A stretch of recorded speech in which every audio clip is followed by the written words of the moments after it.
ప్రముఖ సంగీత దర్శకుడు ఇళయరాజాకు ఢిల్లీ హైకోర్టు ఊహించని షాక్ ఇచ్చింది. కాపీరైట్ కేసులో 134 సినిమాల సంగీతంపై కోర్టు ఆంక్షలు విధించింది. తన సంగీతానికి సంబంధించి రాయల్టీ, పేటెంట్ హక్కుల కోసం నిర్మాతలు, మ్యూజిక్ కంపెనీలపై న్యాయ పోరాటం చేసిన ప్రముఖ సంగీత దర్శకుడు ఇళయరాజాకు ఇప్పుడు ఢిల్లీ హైకోర్టులో చుక్కెదురైంది. ఆయన కంపోజ్ చేసిన దాదాపు 134 సినిమాల సౌండ్ రికార్డింగ్స్, మ్యూజిక్ వాడడంపై న్యాయస్థానం తాత్కాలికంగా ఆంక్షలు విధించింది.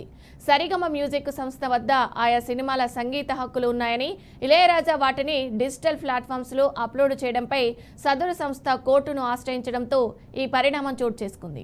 నిజానికి గత కొంతకాలంగా తమిళ చిత్రాల కాపీరైట్ హక్కుల విషయంలో ఇళయరాజా, నిర్మాణ సంస్థల మధ్య తీవ్ర స్థాయిలో పోరు నడుస్తుంది.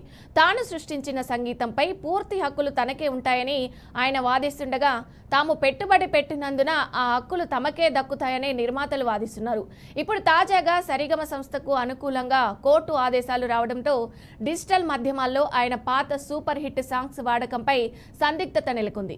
ఇప్పటికే ఒక తమిళ పాట కాపీరైట్ విషయంలో వీరి మధ్య వివాదం కొనసాగుతూనే ఉండగా, తాజా తీర్పు ఇళయరాజాకు పెద్ద షాక్గానే పరిగణించవచ్చు.